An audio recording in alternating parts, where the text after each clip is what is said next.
आज है 2 अगस्त 2023 दिन बुधवार। Welcome back to Clean News MP. चलिए देखते हैं मध्य प्रदेश की 25 फटाफट बड़ी खबरों को। इससे पहले आप न्यूज को कहां से देख रहे हैं हमें कमेंट में बताना बिल्कुल ना भूलें। साथ ही हमारे फेसबुक पेज को भी फॉलो करें। फेसबुक पेज का लिंक डिस्क्रिप्शन में दिया गया है। मतदाता सूची में नाम जोड़ने, हटाने और संशोधन के लिए बुधवार से चलेगा अभियान। मध्य प्रदेश में विधानसभा चुनाव के लिए मतदाता सूची तैयार करने बुधवार को विशेष संक्षिप्त पुनरीक्षण अभियान चलेगा। मतदाता सूची के प्रारूप प्रकाशन के साथ ही नाम जोड़ने, हटाने और संशोधन के लिए 31 अगस्त तक आवेदन लिए जाएंगे। इनका निराकरण कर सूची का अंतिम प्रकाशन 4 अक्टूबर को होगा। 14 राज्यों के 26 अधिकारी इंदौर में पढ़ेंगे स्वच्छता का पाठ। स्वच्छता में लगातार 6 बार देश भर में नंबर 1 रहे इंदौर का स्वच्छता मॉडल अन्य राज्य भी अपनाने की राह पर हैं। इसलिए इंदौर के प्रयासों को देखने विभिन्न राज्यों के अधिकारी इंदौर का दौरा करते रहते हैं। अब भारतीय प्रबंध संस्थान इंदौर भी स्वच्छता का पाठ पढ़ाने जा रहा है। IIM द्वारा सोमवार को अपशिष्ट प्रबंधन और वॉश वाटर, सैनिटेशन और हाइजीन, जल स्वच्छता और सफाई पर केंद्रित 4 दिवसीय कार्यक्रम शुरू हुआ। इस कार्यक्रम में देश के 14 राज्यों के 26 अधिकारी शामिल हो रहे हैं। मध्य प्रदेश में कोई नहीं रहेगा भूमिहीन और आवासहीन, सबको मिलेगा पक्का घर। मध्य प्रदेश में कोई भूमिहीन और आवासहीन नहीं रहेगा, हर व्यक्ति को पक्का घर मिलेगा। प्रदेश में भूमाफियाओं से मुक्त कराई गई 23,000 एकड़ भूमि पर गरीबों के पक्के मकान बनाए जाएंगे। प्रदेश में 9.54 लाख स्वीकृत आवासों में से 6.81 लाख आवास बन गए हैं। ये बात मुख्यमंत्री शिवराज सिंह चौहान ने मंगलवार को रविंद्र भवन भोपाल से प्रधानमंत्री आवास योजना के हितग्राहियों को संबोधित करते हुए कही। लाडली बहना योजना के नए नियमों का विरोध जारी, अपना कल की टीम ने भी सीएम शिवराज से लगाई गुहार। मध्य प्रदेश के मुख्यमंत्री शिवराज सिंह चौहान द्वारा लागू लाडली बहना योजना, जिसका उद्देश्य सिर्फ और सिर्फ गरीब और मध्यम वर्ग की महिलाओं को लाभ देना है ताकि प्रदेश की सभी महिलाएं आत्मनिर्भर हो सकें, उन्हें अपनी छोटी छोटी जरूरतों के लिए किसी पर निर्भर न रहना पड़े। इसलिए सरकार इस योजना के तहत सभी पात्र महिलाओं को हर महीने 1,000 रुपए देती है। अपना कल की टीम ने लाडली बहना योजना की शुरुआत से ही सभी महिलाओं की मदद कर रही है, चाहे उनका आवेदन फॉर्म भरना हो, आवेदन फॉर्म की जानकारी देना, किश्त न आने पर उचित सुझाव देना, किश्त की राशि चेक करने की सुविधा प्रदान करना। ओबीसी आरक्षण संबंधी सभी मामले इंदौर से जबलपुर ट्रांसफर होंगी। हाईकोर्ट ने इंदौर बेंच में लंबित अन्य पिछड़ा वर्ग आरक्षण से संबंधित सभी मामले मुख्य पीठ जबलपुर ट्रांसफर किए जाने की महत्वपूर्ण व्यवस्था दे दी है। मंगलवार को हाईकोर्ट की इंदौर खंडपीठ के न्यायमूर्ति विवेक रूसिया व न्यायमूर्ति प्रणय वर्मा की युगल पीठ ने इस आशय का आदेश पारित किया। MBBA, MBBS और BDS की 5,958 सीट्स के लिए 10,000 से अधिक पंजीयन। प्रदेश में सरकारी और निजी मेडिकल एवं डेंटल कॉलेजेस में MBBS और BDS में प्रवेश के लिए 10,079 अभ्यर्थियों ने MP ऑनलाइन के माध्यम से पंजीयन कराया। पंजीकृत अभ्यर्थियों की मंगलवार को प्रावीण्य सूची चिकित्सा शिक्षा संचालनालय ने जारी कर दी है। इसमें सबसे ऊपर प्रगति जायसवाल हैं। उनकी नीट UG रैंक 334 है, वो OBC श्रेणी में है।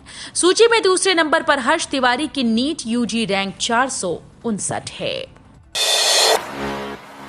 देश की 3 प्रतिष्ठित कंपनी मध्य प्रदेश में 1,300 करोड़ का निवेश करेंगी। देश की 3 प्रतिष्ठित कंपनी मध्य प्रदेश में 1,300 करोड़ रुपए का निवेश करेंगी। टेकफैब इंडिया, गुलशन पॉलियोस और ग्रीनको ग्रुप के पदाधिकारियों ने मुख्यमंत्री शिवराज सिंह चौहान से मंगलवार को मंत्रालय में भेंट कर निवेश की इच्छा जताई। मुख्यमंत्री ने कहा कि मध्य प्रदेश में उद्योगों और निवेश के लिए स्वास्थ्य वातावरण विद्यमान है। राज्य सरकार का उद्योगों के प्रति हर संभव सहयोग और स्वागत का भाव है। इंदौर विकास प्राधिकरण बनाएगा 11 फ्लाईओवर। स्वच्छता में सिरमौर इंदौर में बढ़ती जनसंख्या और यातायात के दबाव को देखते हुए नए फ्लाईओवर बनाने की कवायद जारी है। आने वाले वर्षों में बाईपास, रिंग रोड सहित शहर के प्रमुख चौराहों पर 24 फ्लाईओवर और रेलवे ओवरब्रिज बनाने की तैयारी है। इसमें 20 फ्लाईओवर और 4 ROB शामिल हैं। 7 स्थानों पर काम शुरू हो चुका है, अन्य स्थानों पर भी जल्द ही काम शुरू किया जाएगा। 15 दिन में हेलमेट न लगाने वाले 36,892 वाहन चालकों पर कार्रवाई। मध्य प्रदेश में बढ़ती सड़क दुर्घटनाओं को रोकने के लिए 7 जुलाई से सड़क सुरक्षा जागरूकता कार्यक्रम एवं विशेष अभियान चलाया जा रहा है। प्रदेश भर में अभियान के पहले 15 दिन में हेलमेट न पहनने वाले 36,892 वाहन चालक और सवारियों के विरुद्ध अर्थदंड की कार्रवाई की गई। वहीं सीट बेल्ट न बांधने वाले 9,875 लोगों के विरुद्ध चालानी कार्रवाई विभिन्न जिलों में पुलिस बल ने की। यह अभियान 7 सितंबर तक चलेगा। आईआईएम इंदौर के निदेशक प्रोफेसर हिमांशु राय का कार्यकाल 5 साल बढ़ा। भारतीय प्रबंधन संस्थान इंदौर के निदेशक प्रोफेसर हिमांशु राय का कार्यकाल अगले 5 साल के लिए बढ़ा दिया। वे 2028 तक निदेशक की जिम्मेदारी संभालेंगे। मंगलवार को संस्थान के बोर्ड ऑफ गवर्नर्स अध्यक्ष MM मुरुगप्पन ने प्रोफेसर राय का कार्यकाल बढ़ाए जाने और पुनः नियुक्त करने की घोषणा की। मुरुगप्पन ने कहा कि उनके दूरदर्शी दृष्टिकोण और अटूट समर्पण ने संस्थान को ऊंचाइयों पर पहुंचाने में महत्वपूर्ण भूमिका निभाई है। मध्य प्रदेश में 12 माह के लिए किराए पर जेट प्लेन लेगी सरकार। विधानसभा चुनाव को देखते हुए अब इस वर्ष भी स्टेट जेट प्लेन नहीं खरीदा जाएगा। इसका प्रस्ताव फिलहाल स्थगित रखा गया है। इसकी जगह निजी कंपनी से 12 माह के अनुबंध पर डबल इंजन जेट प्लेन किराए पर लेने का निर्णय लिया। इसके लिए टेंडर भी जारी कर दिए गए। ये तकनीकी बिड 29 अगस्त को खोली जाएगी। टेंडर में शर्तें रखी गई हैं कि जेट प्लेन के साथ पायलट, इंजीनियर आदि क्रू की भी कंपनी को उपलब्ध कराने होंगे। 3 दिन शहर में रहेगी समरसता यात्रा, होंगे अनेक आयोजन। प्रदेश में निकाली जा रही संत शिरोमणि गुरु रविदास समरसता यात्रा 3 अगस्त को जिले में प्रवेश करेगी।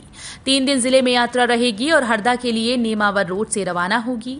इंदौर जिले में सभी ग्राम पंचायतों से नदियों का जल और मिट्टी का सांकेतिक संग्रहण किया जाएगा। यात्रा की तैयारी प्रशासन ने शुरू कर दी। अपर कलेक्टर सपना लोवंशी को नोडल अधिकारी बनाया गया। कर से होगी मेट्रो की राह आसान, न्यू डेवलपमेंट बैंक से मिले 1600 करोड़ रुपए। इंदौर मेट्रो रेलवे को न्यू डेवलपमेंट बैंक से 1600 करोड़ रुपए ऋण मिल गया है। अब इस राशि से मेट्रो के निर्माण की राह आसान होगी। इंदौर में मेट्रो के एलिवेटेड हिस्से में न्यू डेवलपमेंट बैंक से ऋण लेने की प्रक्रिया लंबे समय से चल रही थी। 10 जुलाई को एनडीबी के प्रतिनिधियों ने ऋण स्वीकृति संबंधी दस्तावेजों पर हस्ताक्षर किए जा चुके हैं। एनडीबी से ऋण के रूप में 1600 करोड़ रुपए की राशि स्वीकृत की गई। रीवा और शहडोल में बारिश होने की संभावना। भोपाल व इंदौर में साफ रह सकता है मौसम। बंगाल की खाड़ी और उससे लगे बांग्लादेश के तट पर गहरा अवदाब क्षेत्र बन गया। मानसून द्रोणिका भी अपनी सामान्य स्थिति से ऊपर चली गई।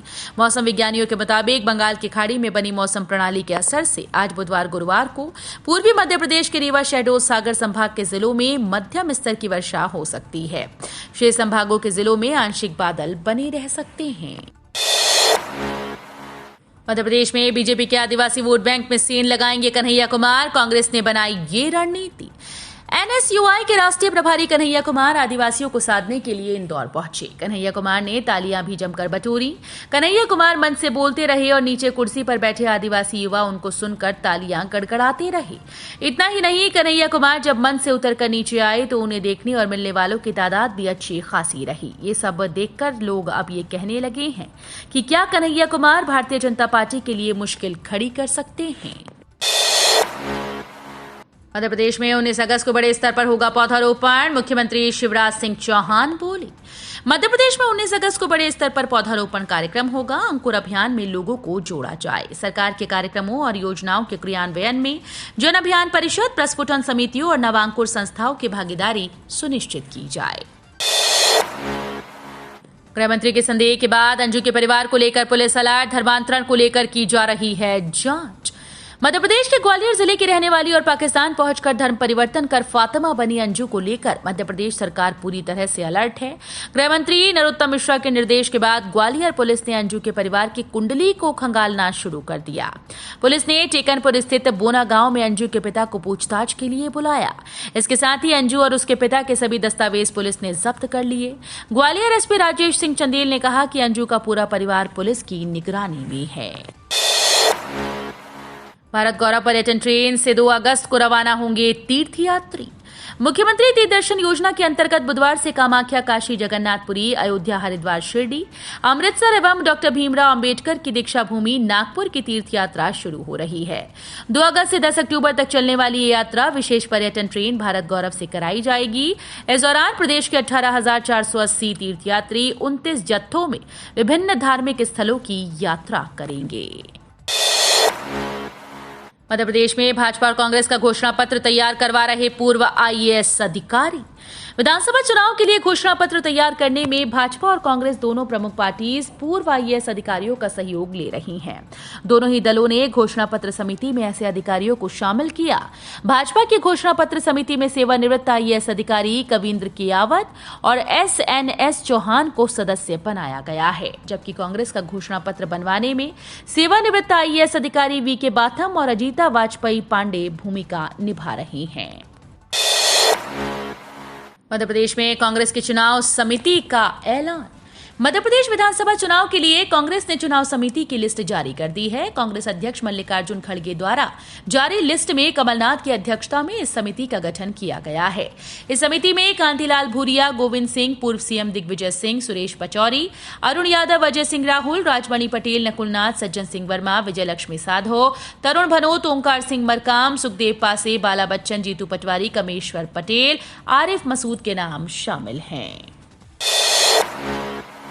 बैंक में शुरू हुई नई सुविधा, अब सेविंग खाते पर मिलेगा एफडी जितना ब्याज। काफी लोग ऐसे होते हैं जो कि अपनी सेविंग को कहीं भी निवेश करने की बजाय बैंक में रखते हैं। आपको बता दें कि सेविंग्स खाते पर बैंक की तरफ से काफी कम ब्याज दिया जाता है। इस फैसिलिटी के द्वारा आपको एक ही बैंक खाते में सेविंग खाता और एफडी दोनों की सहूलियत मिलेगी। इसमें आप बचत खाते के जैसे कभी भी पैसे जमा कर सकते हैं और निकाल सकते हैं। आपकी जमा रकम पर ब्याज एफडी की दर से जुड़ता रहता है। अपने सेविंग खाते में ये सुविधा जुड़वाकर आप साधारण सेविंग खाते में जमा रकम पर मिलने वाले ब्याज की तुलना में 1.5 गुना तक ज्यादा ब्याज ले सकते हैं। मध्य प्रदेश में मंदिरों के सहारे शिवराज चौहान और कथाओं के दम पर कमलनाथ। मध्य प्रदेश में कुछ ही महीने बाद विधानसभा चुनाव होने हैं। ऐसे में बीजेपी सरकार अब मंदिरों के सहारे चुनाव जीतने की सोच रही है। शिवराज सिंह चौहान की सरकार महाकाल कॉरिडोर की तर्ज पर प्रदेश में 11 मंदिर कॉरिडोर बनवा रही है।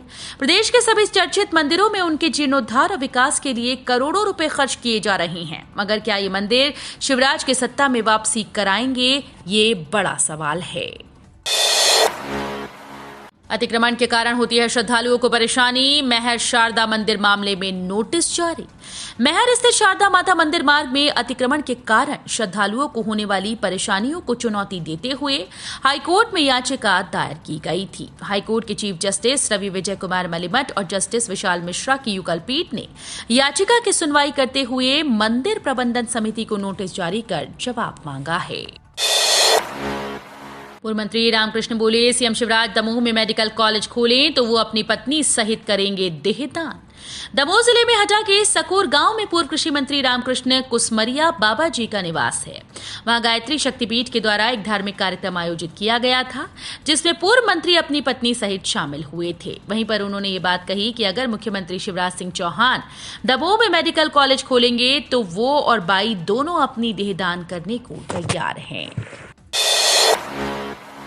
एमपीबीए निजी कंपनी ने बगैर वेरिफिकेशन कराए नियुक्त किए 406 वेटरनरी डॉक्टर। 2 माह पूर्व फार्म पशुओं को मौके पर जाकर बेहतर उपचार देने पशुपालन विभाग की पशु संजीवनी वाहन सेवा में फर्जी डॉक्टर्स की नियुक्ति का मामला सामने आया है। प्रदेश भर में 400 से ज्यादा पशु एम्बुलेंस के संचालन के लिए 400 से ज्यादा वेटनरी डॉक्टर और असिस्टेंट वेटनरी फील्ड ऑफिसर नियुक्त किए गए। निजी कंपनी ने उम्मीदवारों के शैक्षणिक दस्तावेजों की जांच वेटरनरी काउंसिल ऑफ इंडिया से कराए बगैर उन्हें नियुक्ति पत्र प्रदान किए। तो ये थी आज की 25 फटाफट बड़ी खबरें। अगर आपको न्यूज पसंद आई हो तो वीडियो को लाइक और शेयर जरूर करें। धन्यवाद।